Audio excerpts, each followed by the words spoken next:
So never fish this lake. One of the things we're going to try to do is start with soft plastics. That's a bait that's really successful for me. So I'm going to start with the Trout Tricks worms. I'm about 1 1/4 colors down. Again, right now we're in 12 feet of water. A color and a quarter probably puts us 2 or 3 feet underneath the surface. There goes a hit right there. And if the soft plastics don't work, then I'll move first to a spoon, probably a trigger spoon, and then a trigger spoon junior. And if that doesn't work, I'll probably switch to a spinner like a Max wedding ring or a rooster tail, and we'll give that a shot. Again, keep watching. We'll see what we can catch for you today.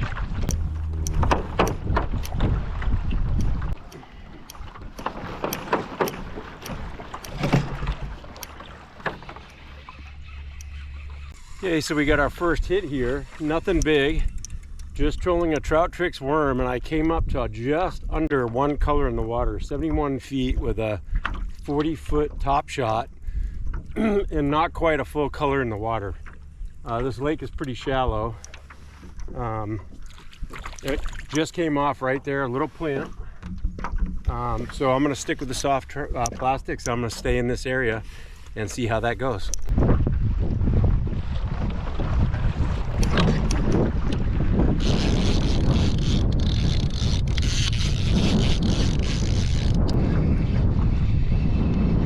So again, right in that same area, 71 feet, just pulling a Trout Tricks worm at about 1.7, 1.8. Again, nothing big, just a little plant.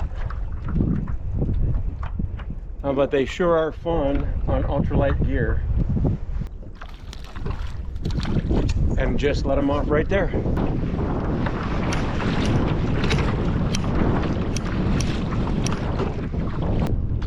See if I can actually get one in the net for you, because they are tiny. But this is the size that I've been catching. But this is the 3rd fish in about 5 minutes. Again, nothing big, just a little plant, but boy are those fun.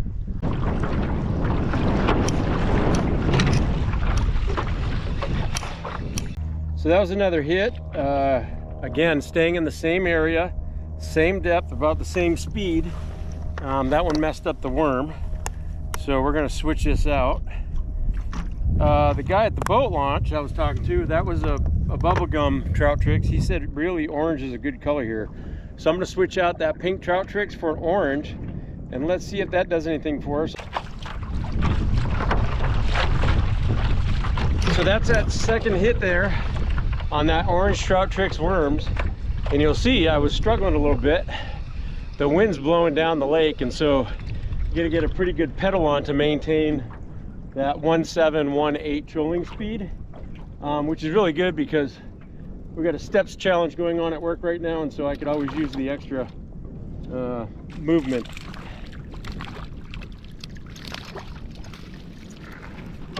And again, not even touching them, put them right back in the lake.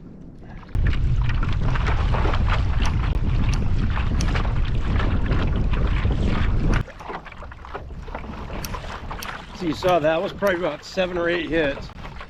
None of it stuck.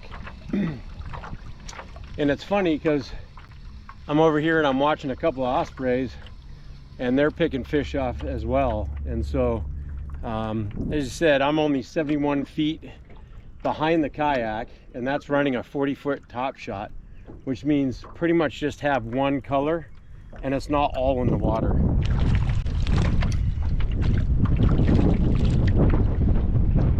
So one of the mistakes I made here, which I'm going to remedy, is I use a 7-foot kokanee black in a kayak, and I made my leader fairly long, and it's making it difficult to net the fish. So I'm going to shorten that leader up just a hair so it's easier to get the fish in the net. So I'm going to make that adjustment, and I'm going to still hit this area and let you know how it goes. And an osprey just swooped down and grabbed another fish. There goes an osprey diving right for the water.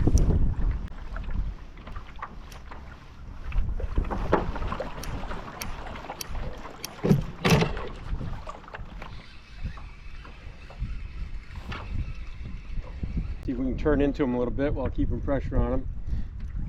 A little bit bigger fish, it seems like. Not much, but a little bit bigger. Mine just came off right there. So one of the adjustments you have to make with these trout tricks worms is a lot of times with the fish strikes, it'll push that bobber stop and the wiggle disc up against the nose of the worm, and I actually like that to be spread about an inch and a half. That gets me pretty good action in the water, and so that's how I set mine up.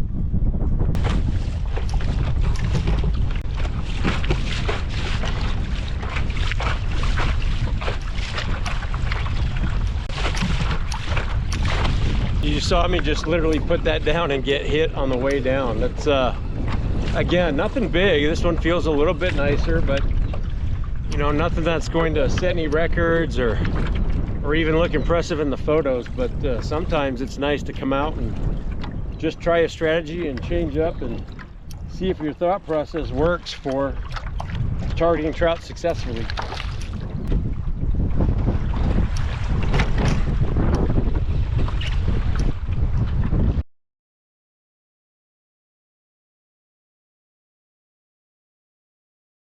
Again, nothing giant, just a little plant, but fun to catch. I'll probably have to change this out after another fish, but that is a Trout Tricks worm setup, and I got that from fishhuntshoot.com in their worm kit. I do hook them up a little bit differently than Cal does. I hook mine up with a number 4 cricket hook, which is a long shank hook, and I find that I tend to get more reliable action and just as good a hookups, and I think the worm lasts a little bit longer. Mike likes to use an octopus hook, or I think Cal's using a number 4 sprout hook. Great setups. I just found something I prefer better than those, and I've made that Trout Trick setup a little bit more mine with the use of that cricket hook. It's a thin wire cricket hook. Get them right off of Amazon. They're not that expensive. I got a pack of 100 of them, but they fish really well without Trout Tricks presentation. For me, on these Trout Tricks worm setup, the worms tend to last a little bit longer. I have great hookup rates, and I get great action in the water. For me, when I use, let's say, an octopus hook or a number 4 sprout hook, what I find is that the worm gets torn up a little bit more, and I tend to have short strikes. With this longer shank hook, I can run it all the way to the back third of this worm, still get quite a bit of action, and it tends to reduce the number of short strikes I get and increase the number of hookups. And so that's kind of the little variation I did to the Trout Tricks worm that I got or learned from Cal Kellogg at fishhuntshoot.com. Again, this is a great tactic and a great presentation for trout, especially stalkers. And so go over to fishhuntshoot.com, get yourself a Trout Tricks worm kit. They are really effective. So that worm's tore up.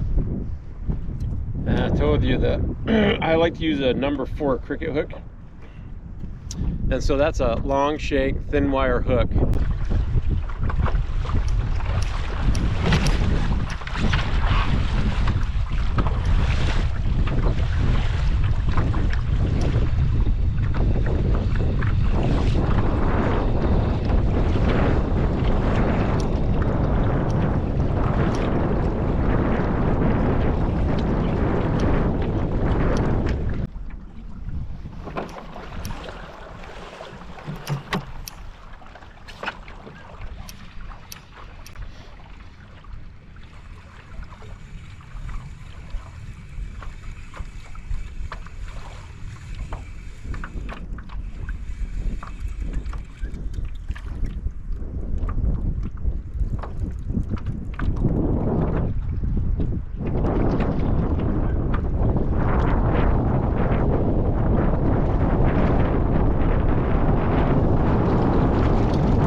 So what you'll notice is I've certainly caught a lot more than 5 fish. I think I'm on 5 limits now.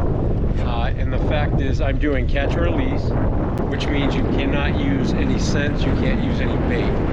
And then the one thing you want to do if you're going to do catch release is you want to make sure that you are ethical about it. So if you have a fish that's foul hooked, you have a fish that's going to go floating up, you should harvest that fish and not leave it. And you obviously need to start counting that as part of your limit.